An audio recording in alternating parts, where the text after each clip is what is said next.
Santa Teresa, San Juan de la Cruz, Santo Domingo de Guzmán, San Pedro Regalado, personas que no solo compartieron una vida virtuosa y contemplativa que les elevó al santoral de la Iglesia. En su DNI, si lo hubieran tenido, habría aparecido nacido en Castilla y León. Nuestra comunidad puede ser considerada Tierra Santa. De hecho, en el año 1761, el padre Flórez, en su obra La España Sagrada, dijo que no había un lugar mejor que el Bierzo para competir con los santos desiertos de Palestina.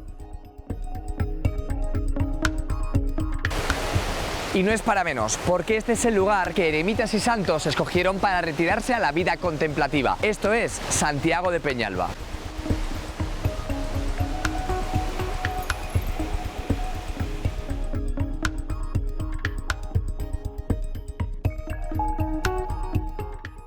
Dos nombres propios se hicieron santos en este lugar, San Genadio y San Fructuoso, dos anacoretas que se retiraron a estos montes para dedicarse a la oración. El primero fue hijo de nobles. Una vez huérfano decidió perderse en el Bierzo. Sus obras iniciaron un efecto de llamada para otros anacoretas. El segundo fue un monje benedictino que renunció a un obispado para seguir su verdadera vocación en soledad. San Genadio fue obispo de Astorga, pero harto de las estrictas normas eclesiásticas, puso rumbo al Bierzo, una región que para los eremitas de la época tenía fama de ser un lugar parecido al Edén, perfecto para el recogimiento, la soledad y el recreo de los sentidos. El paso de San Genadio por estos lares quedó plasmado en multitud de fundaciones. Una de ellas fue esta, la de la iglesia de Santiago de Peñalba, el único resto que queda de aquel monasterio que fue fundado por el santo hace ya más de 1100 años.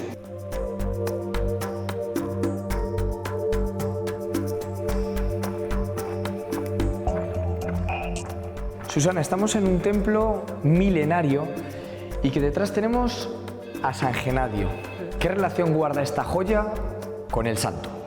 Él fue el que lo fundó, el que se instaló con 12 monjes y él venía a meditar en esta zona, y en el siglo IX fundó esta iglesia. En principio era un monasterio, lo que pasa que con el paso del tiempo al final lo que se conserva solamente es la iglesia. Él había estado con Asterio de Montes, le gustó pues también esta zona y por eso él vino aquí a fundar esta iglesia. ¿Dónde está San Pedro del Monte? Bajando por la carretera te desvías ahí en unos 2 o 3 kilómetros y puedes ir a visitar el monasterio de Montes.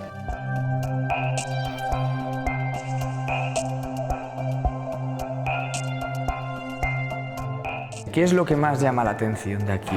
Esta era una iglesia pues como cualquier otra iglesia. Fue encalada varias veces por la peste, empezaron a hacer limpieza de las paredes, encontraron las pinturas que ahora podemos ver. Se ha visto del arte mozárabe anterior la decoración que existía en esta iglesia. Este contraábside tiene una relación muy especial con San Genadio. Ahí se encuentra el sepulcro de San Genadio y de San Urbano. Tenían antiguamente unas reliquias, pero la duquesa de Alba las mandó extraer para poder fundar un convento en Villafranca del Bierzo.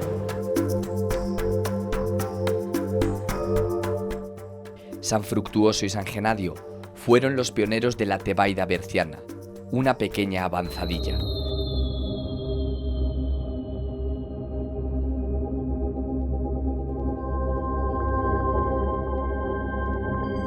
Aunque en vida estuvieron separados por 234 años, este monasterio de San Pedro de Montes les unió. San Fructuoso fue su fundador, mientras que San Genadio llegó a ser abad del mismo. La presencia de ambos santos en esta zona la convirtió en destino predilecto para decenas de anacoretas que se refugiaban en cuevas como esta. Es más, dicen que estas mismas paredes y este mismo suelo fueron los que cobijaron a San Genadio.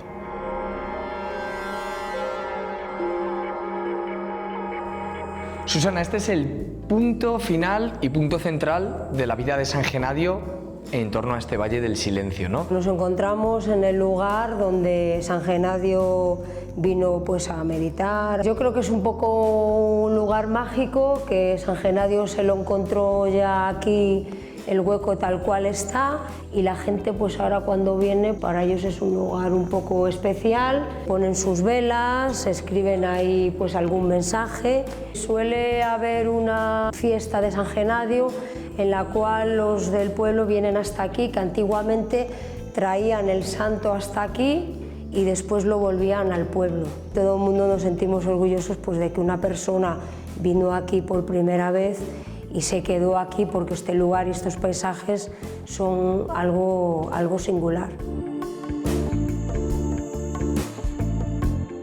Además de lo espiritual y de la santa protección, San Genadio también quiso regalar a este valle su nombre, el del silencio. ¿Por qué se llama toda esta zona Valle del Silencio? Según lo que cuenta la leyenda, cuando San Genadio venía a meditar aquí, estaba a veces ahí fuera y había demasiado ruido del río, dijo cállate, y para que la zona estuviera en silencio, y de ahí ha cogido ese nombre. ¿Y hay una zona donde el río no se ve? Hay una zona donde el río, sea por la leyenda o sea por lo que sea, que se sumerge y sale pues un poquito más abajo.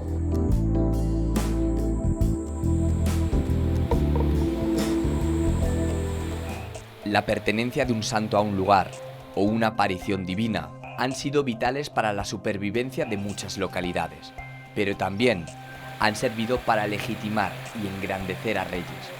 A casi 400 kilómetros del Bierzo, otra comarca tiene una conexión que parece incomprensible con acontecimientos y personajes divinos.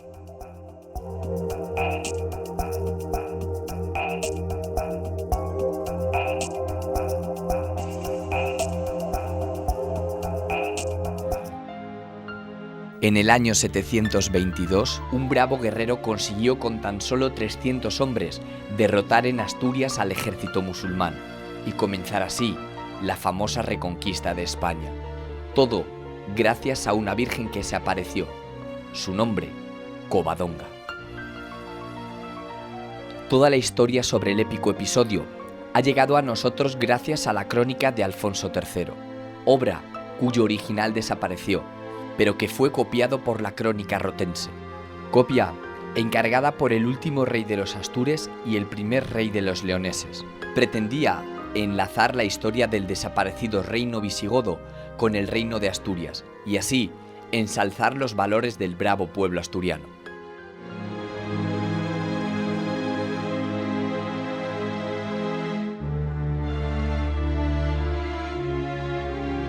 Y lo pretendía hacer un siglo y medio después. ¿Pudo el monarca cambiar el curso de la historia quizá para de esa manera ensalzar su nuevo reino? ¿Pudo la reconquista comenzar en otro lugar?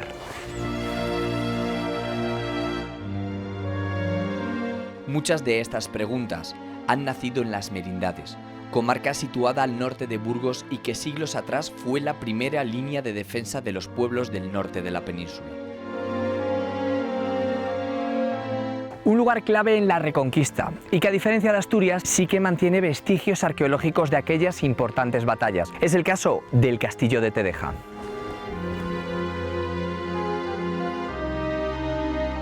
Tedeja no se construyó justo para la Reconquista, por lo menos lleva 300 años edificado. Es un castillo visigodo, prácticamente el 90% está sin destapar. Tiene una extensión de 10 hectáreas, unos 100.000 metros cuadrados. Es un punto estratégico. El control que desde él se realiza, bueno, es enorme.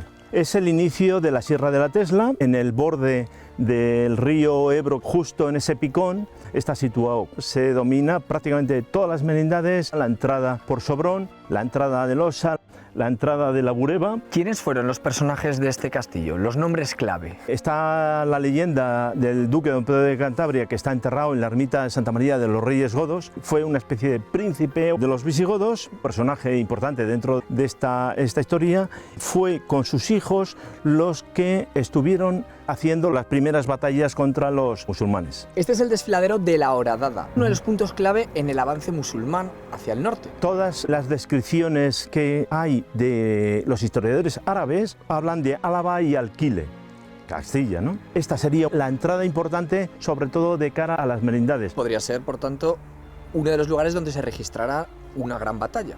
Sí, por supuesto que sí, claro. Conocida como la Batalla de la Morcuera. la batalla de la Paja. Hace unos cuantos años cayó en mis manos una descripción de Ibn Hidari, en el cual prácticamente por la descripción que hacía de la batalla, yo la situé aquí, en el 865. ¿Y qué relación podría tener la batalla de la Horadada con la batalla mítica de Covadonga? La de Covadonga se realizó en el 718, estamos hablando de dos batallas distintas. Queda un poco en el aire si puede ser que la batalla de la Morcuera fuese la primera o no. Eso más adelante se puede sacar a la luz de esas cosas. La batalla de la Morcuera y la batalla de Covadonga están separadas por casi 150 años. Alfonso III no pudo conocer la supuesta batalla asturiana, pero sí que fue contemporáneo de la contienda burgalesa. ¿Pudo quizá utilizar este enfrentamiento y su escenario como inspiración para la crónica?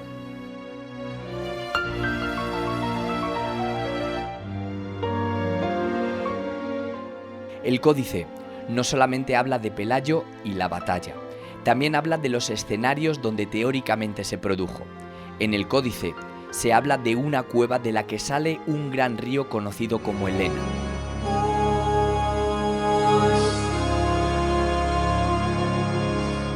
Una descripción que podría encajar con esta vista. De un lado, una cueva y del otro, el gran río Ebro. Pero en esta gran coincidencia aún queda un nombre propio, Cova Dominica, expresión latina que ha llegado a nuestros días como Covadonga, el símbolo de la Reconquista. Iván, ¿qué relación guarda Cilla Perlata con Covadonga? La Virgen de Covadonga es la titular de la parroquia del pueblo.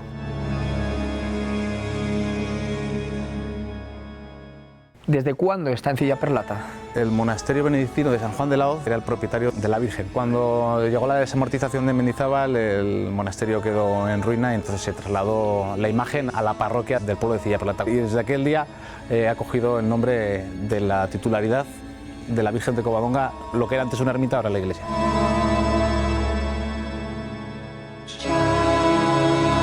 ¿Y es querida aquí la Virgen de Covadonga? La Virgen de Covadonga es querida, pero siempre se le ha tenido mucho cariño a la Virgen de Encinilla, hasta ahora mismo. Las dos que eluden a dos batallas, supuestamente en lugares diferentes o no tan diferentes.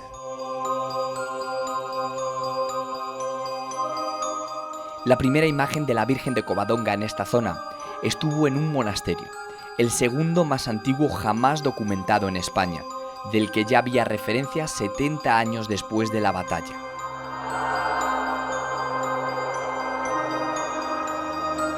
Del primitivo monasterio de San Juan de la Hoz, hoy solo quedan unas pocas piedras que formaron parte de lo que fue la iglesia. El fin del convento supuso el traslado de la Virgen y quizá de su historia. En el año 1777, la Virgen de Covadonga asturiana fue pasto de las llamas y actualmente esta Virgen, la de Covadonga en Cilla Perlata, es la representación más antigua que hay en toda España de la patrona de los asturianos.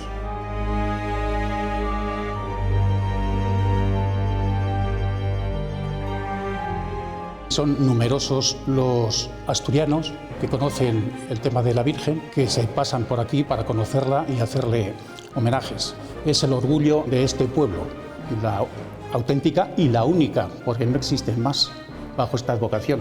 Estamos hablando de una talla románica del siglo XII-XIII aproximadamente. Mandaron a hacer dos tallas en madera, una que se quedó en el monasterio de San Juan de la Hoz y la otra que fue a Covadonga, Asturias. Se produce un incendio en Covadonga, es por eso que en la actualidad únicamente existe Virgen de Covadonga como talla original, la que tenemos y preside la parroquia de este pueblo. El clero lo sabe, el arzobispado de Asturias lo sabe, incluso en Covadonga tenemos conocimiento de que existe un libro donde hay anotado que la santina asturiana está en un pueblecito de la provincia de Burgos.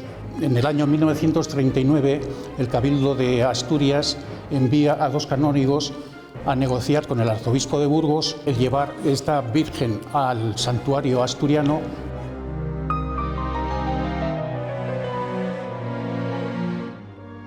La crónica de Alfonso III parece encontrar su realidad en Cilla Perlata, Pero las coincidencias o evidencias van más allá. Esta localidad también fue el escenario de una gran batalla en el marco de la Reconquista, y al igual que la que narra el códice, cuenta con una intercesión divina. ¿Pudo el monarca inspirarse en lo sucedido aquí y trasladar la crónica y la Virgen a territorio astur?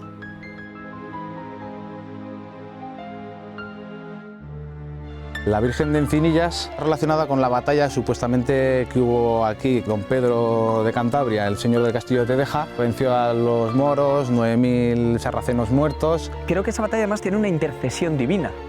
Sí, la Virgen de Encinillas tiene otra advocación conocida que la llaman la Virgen del Negro Día. La Virgen lo que hizo fue alargar en 2 horas la luz del día para que las tropas cristianas pudieran vencer finalmente a las tropas musulmanas. Y aquí en esta campa de Encinillas supuestamente se depositaron los restos de los guerreros combatientes cristianos.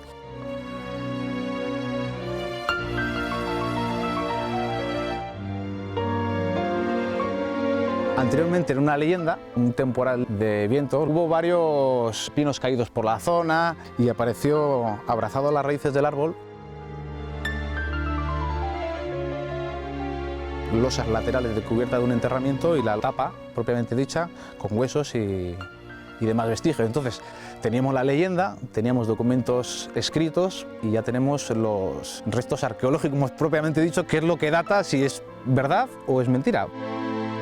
Tanto la iglesia como los centros de poder en su día pues contaban la historia según a ellos les parecía. La advocación de la Virgen de Covadonga no sabemos realmente dónde viene, si viene de Asturias hacia Cilla Perlata o parte de Cilla Perlata hacia Asturias. Ahora pues hay ciertos historiadores como el Rivero Meneses, ese vallisoletano por cierto, que comenta que Alfonso I, debido a que está en una zona fronteriza, intentó trasladar a la comunidad benedictina del monasterio de San Juan de la Hoz con su propia imagen de la Virgen hacia un territorio más adentro del reino, donde estarían más seguros. Esta zona quedaría despoblada. Si no había gente, no había historias, no había leyendas y pudo deslocalizarse.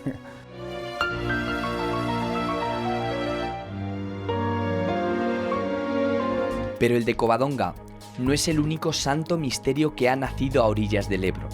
Otro nombre aparece vinculado a las merindades: San Fermín. En esta obra, publicada en el siglo XVII, Fray Gregorio Argaiz hacía referencia a que el cuerpo de un santo llamado Fermín descansaba en un arca de piedra en la iglesia de San Martín, templo del que hoy ya no queda nada.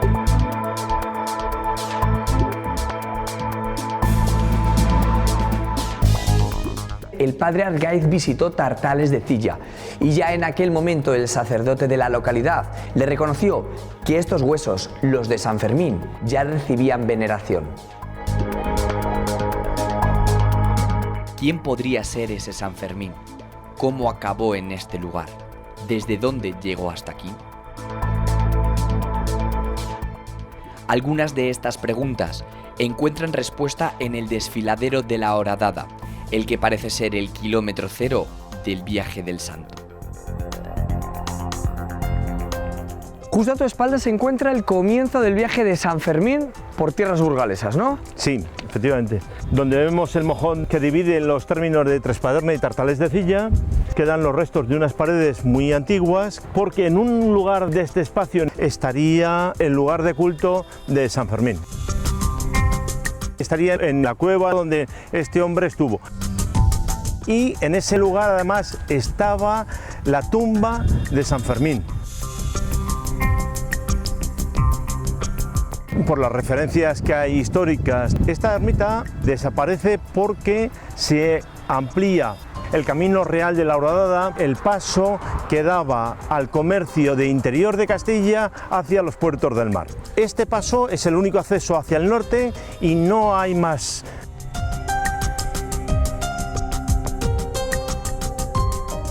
Este farallón que tenemos aquí bajaba justo hasta la orilla del río. Estaba horadado, que era el paso del camino real de la Horadada. Se amplía el camino, en algún sitio estaría la cueva de San Fermín y la tumba que los vecinos de Tartales la trasladan al pueblo.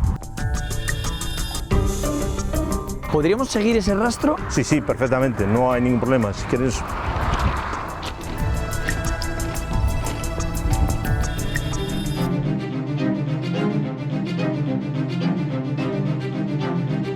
los restos del lugar donde hemos estado son trasladados hasta Tartales de Cilla. Se trasladan al monasterio de San Martín, que está situado aquí enfrente.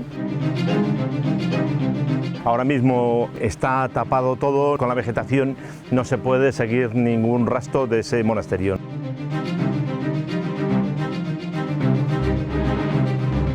En el siglo XVII ya como monasterio había desaparecido y solamente quedaba la iglesia de San Martín, que posteriormente se reduce a ermita, conservando los restos de San Fermín en el siglo XVII.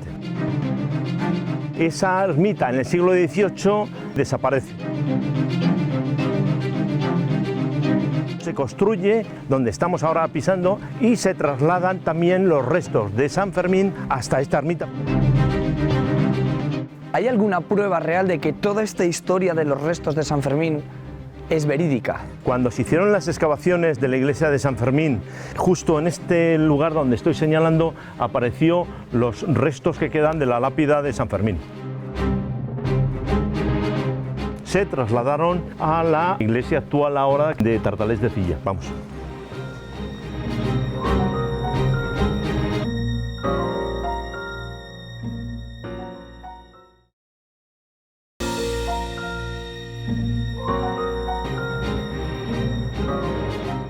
Esta lápida, ahora en la iglesia de Tartales de Cilla, parece confirmar la historia de San Fermín en tierras burgalesas.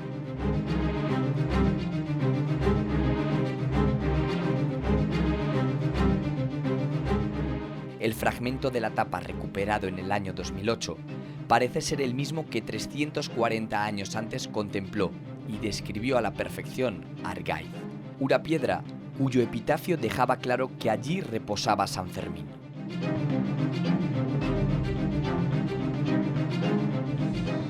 Esta es la parte de la lápida de San Fermín que apareció en la última ermita de San Fermín. La última interpretación que tenemos de ella es del año 2008, hecha por Araticos. Nos dice lo siguiente: vuelve la mirada hacia el sepulcro del venerable San Fermín excavado en la roca. Parte de la cabecera de esta lápida posiblemente esté en la pared de lo que hoy es el lavadero del pueblo. Desde la misma pared se ven perfectamente distintas tapas empotradas en la pared. La letra de la lápida tiene una traza visigoda. Esto nos está remontando a los siglos V, VI, VII. Si se supone que aquí está San Fermín, ¿existe la reliquia? ¿Existe la fiesta? Existen las dos cosas. La reliquia, que se guarda en la iglesia actual, que también se llama de San Martín. El culto a San Fermín, hay una gran romería que se celebra el 25 de septiembre.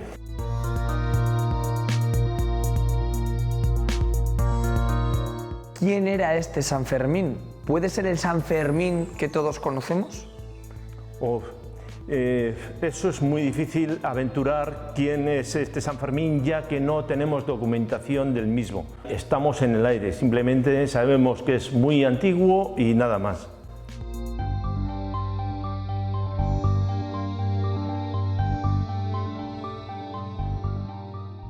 Según Argaiz, ese San Fermín sería un monje santo que se refugió en esta tierra eremítica. Esa es la teoría del religioso. ¿Será cierta? ¿En qué se basó para afirmar tal cosa? Jamás encontraremos respuesta a estas preguntas, pero quizá, algún día, el muro del lavadero o la piedra que rodea a este lugar puedan hablarnos sobre uno de los personajes más ilustres de las merindades. Mientras tanto, solo queda dejar volar la imaginación.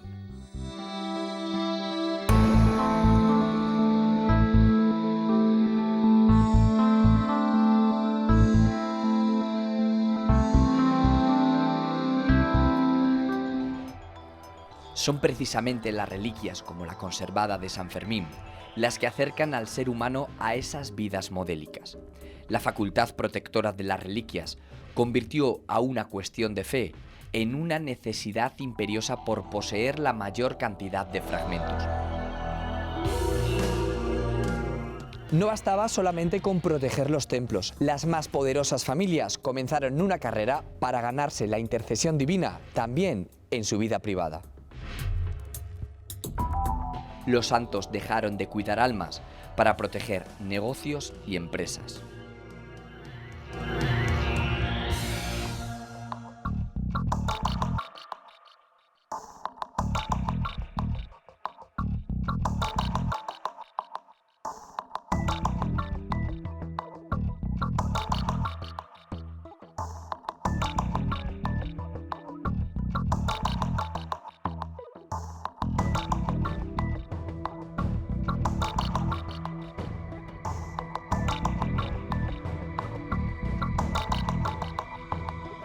Estamos en el pueblo de Nuez, limítrofe ya con Portugal. Conserva un arca con muchas clases de reliquias, todas catalogadas, muy bien conservadas. En paquetitos pequeños, cada una tiene su leyenda. ¿Es importante para un pueblo conservar esas reliquias? Sí, es muy importante. Muy importante porque forma parte de la propia espiritualidad también, tienen su peso y su importancia, porque son veneradas. Las tenemos aquí, justo detrás del altar mayor.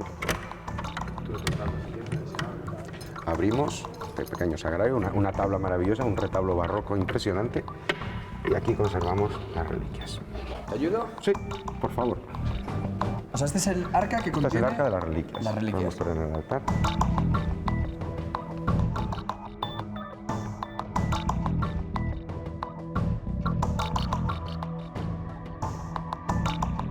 ¿Qué contiene este arca? Este arca contiene reliquias de varios santos, muchos de ellos mártires, reliquias procedentes de las catacumbas de Roma. ¿Abrimos? Sí.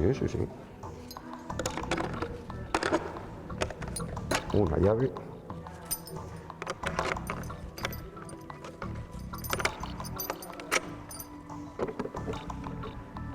Podemos sacarlas sin más.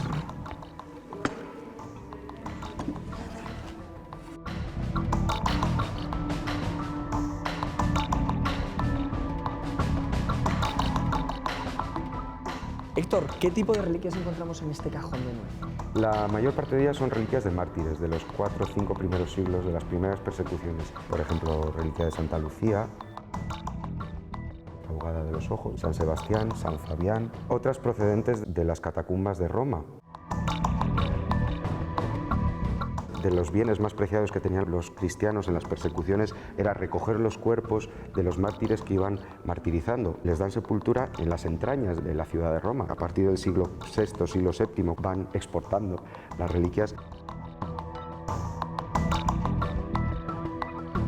Me llama la atención este tipo de documentos que también están acompañando a las reliquias. ¿Qué son? Pues cada reliquia que llega viene acompañada, lógicamente, por su bula, por su documentación. Todas ellas escritas en latín. ¿Es habitual encontrar cajones como estos? No, yo es la primera vez que lo veo, por eso es tan original de este pueblo de Nuez. Actualmente, ¿cómo se puede conseguir una reliquia? Pues es difícil conseguir reliquias. ¿Cómo se puede conseguir una nueva reliquia? Siguiendo una tradición antigua de la Iglesia de compartir reliquias, hay que seguir un proceso canónico con permiso del ordinario del lugar, que es el obispo, y levantando acta a un notario se pueden compartir las reliquias. ¿Quiénes se tienen que poner de acuerdo para este proceso? La parroquia que ofrece la reliquia con la parroquia que la recibe, se elabora un acta, se levanta acta, se firma, se sella y se adjunta con la reliquia como la auténtica, que esa reliquia corresponde al hueso del que ha sido extraído.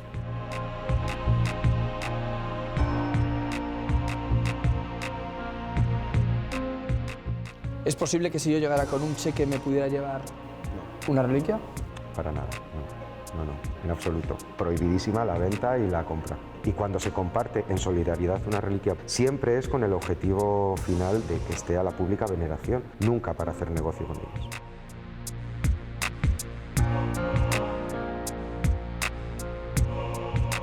En la época medieval, esto por desgracia en nuestra Santa Iglesia ocurrió y así nos costó una separación. Lutero se separa de la Iglesia Católica, entre otras cosas, precisamente por el negocio que se estaba haciendo con las reliquias.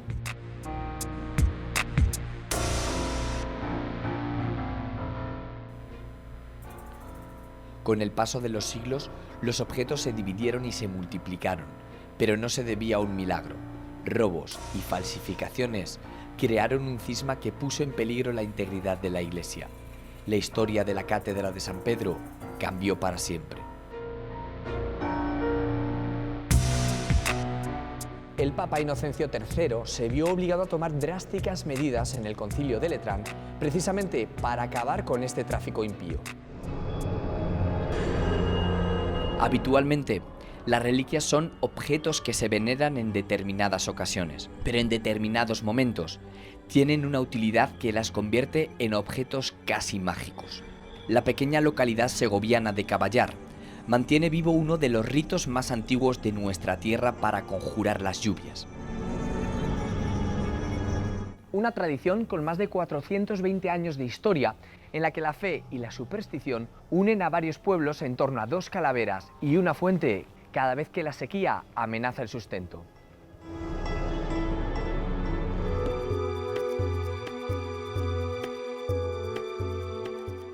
Este relicario conserva las cabezas de San Valentín y Santa Engracia, santos mártires, hermanos de San Frutos, que es el patrón de Segovia.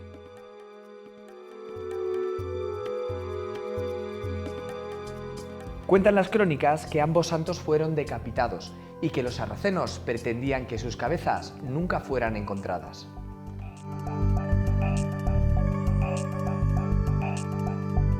Toda esta historia supuestamente sucedió en una época convulsa en la península ibérica, un territorio que se convirtió en el campo de batalla de una lucha no solo territorial, sino también religiosa.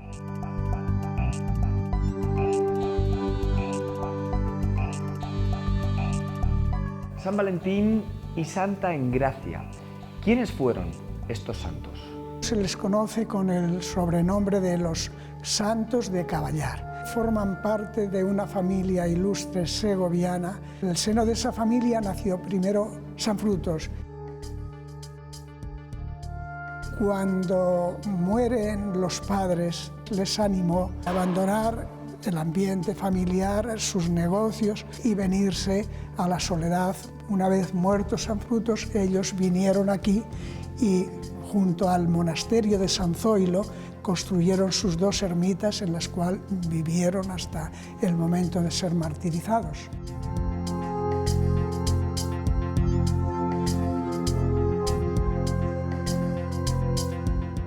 Estaba la invasión de los moros.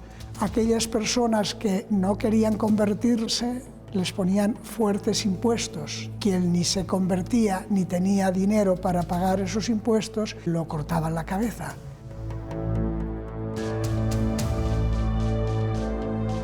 Encontraron a estos dos santos y lo que hicieron es efectivamente cortarles la cabeza y echarlas a la fuente que a partir de ese momento conocemos con el nombre de la Fuente Santa. Un vecino, según la tradición de Muñoveros, tenían la costumbre de dar de beber a sus caballerías en la Fuente Santa. Al llegar, ven que las caballerías retroceden, se han asustado porque está la fuente llena de sangre, descubren las cabezas. ¿Por qué hay tanta fe en torno a estos dos santos? Había una gran sequía en España, sin embargo, llovía mucho en Segovia. Y cuando sacaron las cabezas de los santos de la fuente, dejó de llover. Esa relación que se ha establecido entre la sequía y el meter las cabezas de los santos en la Fuente Santa, las mojadas, tradicionalmente conocidas así.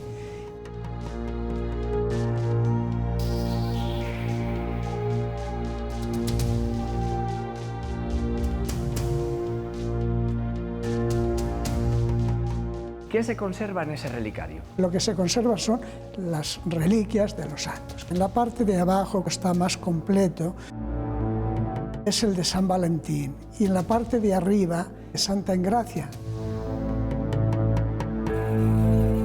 Esa es la urna que, con un rito especial que hay, y se introduce. Eso es en lo que confiamos, que produzca las lluvias. ¿Cuántas veces se ha realizado este ritual? Creo que unas 35 veces está documentado en los últimos 4 siglos, y la inmensa mayoría de las veces ha llovido. –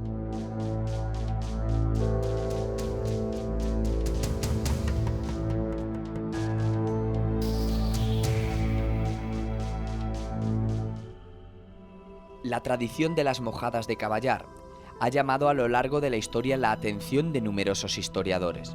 En la obra La España Sagrada, Enrique Flórez reconoció haber leído los prodigios concedidos por el cielo en honra de los santos interpuestos por mediadores.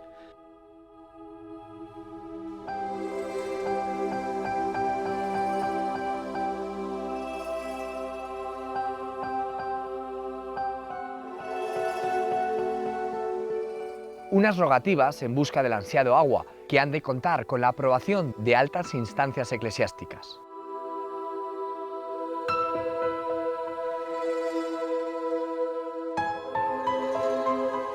¿Una mojada se puede realizar cuando uno quiera?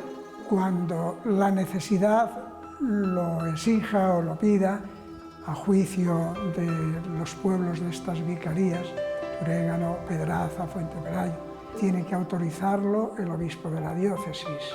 ¿Quién tiene ese derecho? La obligación, el párroco, pero por supuesto de acuerdo con el ayuntamiento. Y una vez que tenemos la autorización, se procede a una novena a los santos todos los días.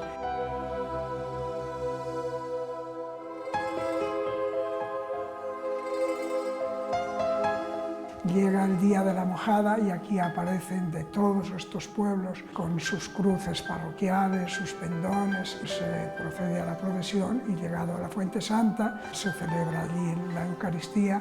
Al final se tiene el rito de la mojada y después hay una cruz en la pradera donde hicieron sus ermitas a un lado y a otro del monasterio los santos Valentín y Engracia, y ahí se canta un responso.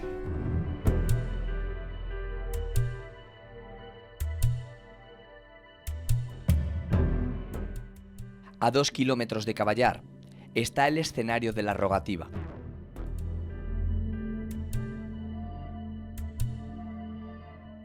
Un manantial conocido como el de la Fuente Santa, el lugar de donde, según la tradición, fueron recuperadas las cabezas de los santos. Y el espacio en torno al cual los fieles y los curiosos se reúnen cada vez que se realiza el rito.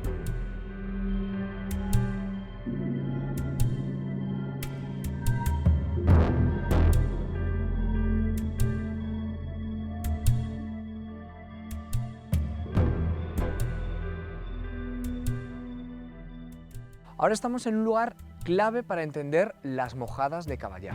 Nos encontramos en la Fuente Santa, lugar donde aparecieron las cabezas, donde se sumergen cuando se hace el ritual de las mojadas. ¿Y quiénes vienen hasta aquí? Todas las cruces, todas las autoridades, los párrocos. Se pasa para hacer la misa en el centro de la dehesa y después se vuelve a regresar para hacer las mojadas. ¿En qué consiste realmente este ritual? En sumerger 3 veces, haciendo 3 cruces, lo que es el relicario.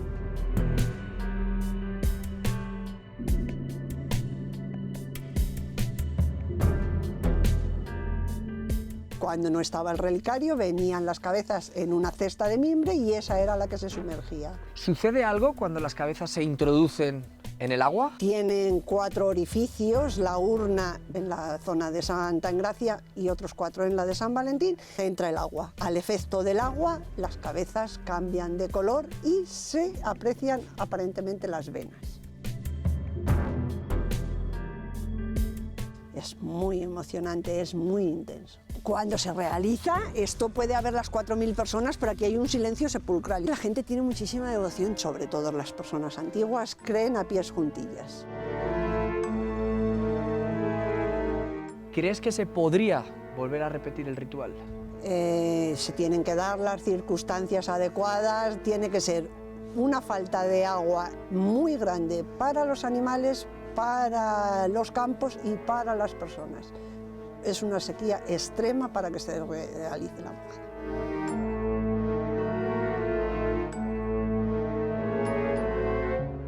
Todas y cada una de las mojadas han quedado registradas en los libros parroquiales, y no solo su proceso, también su resultado. Las antiquísimas crónicas dan fe del éxito del ritual en la mayoría de las ocasiones.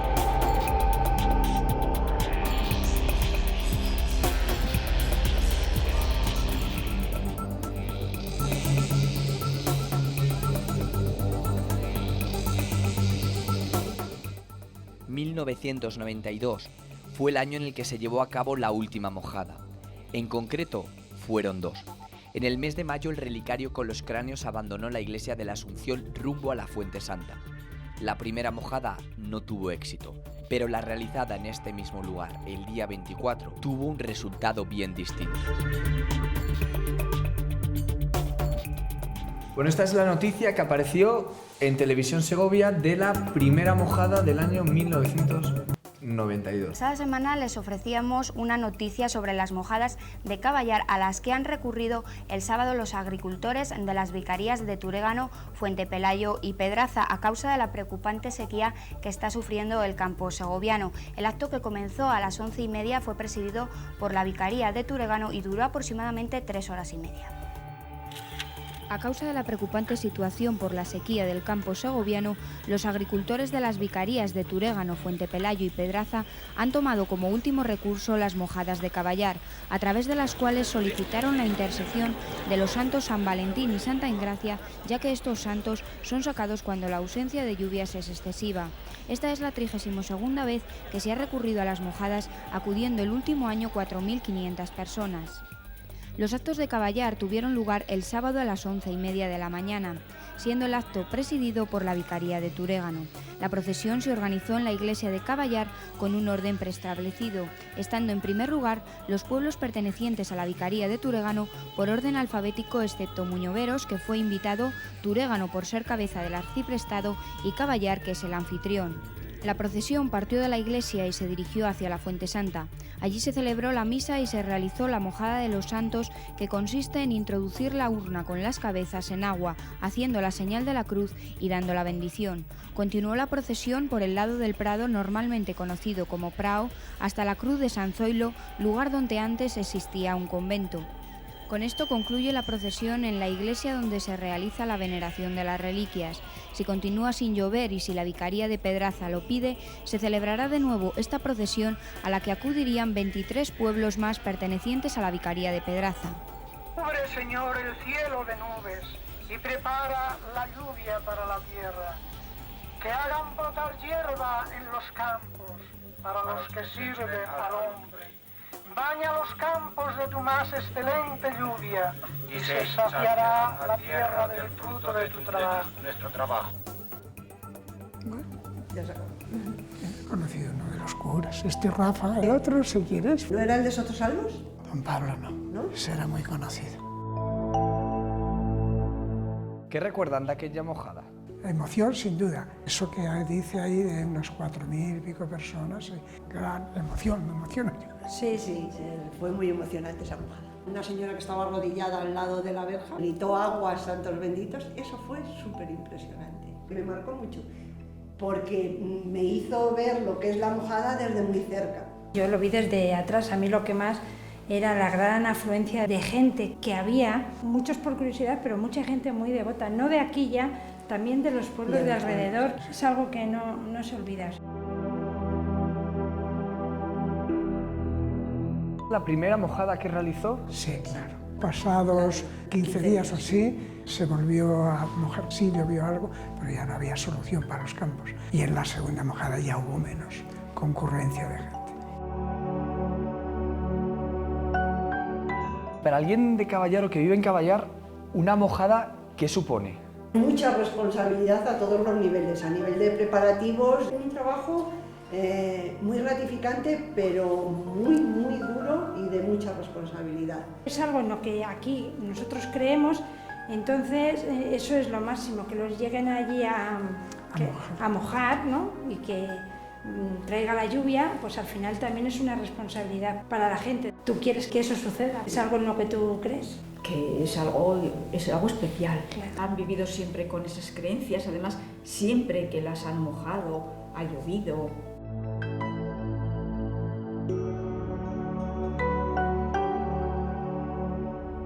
Castilla y León ha sido, es y será tierra de santos.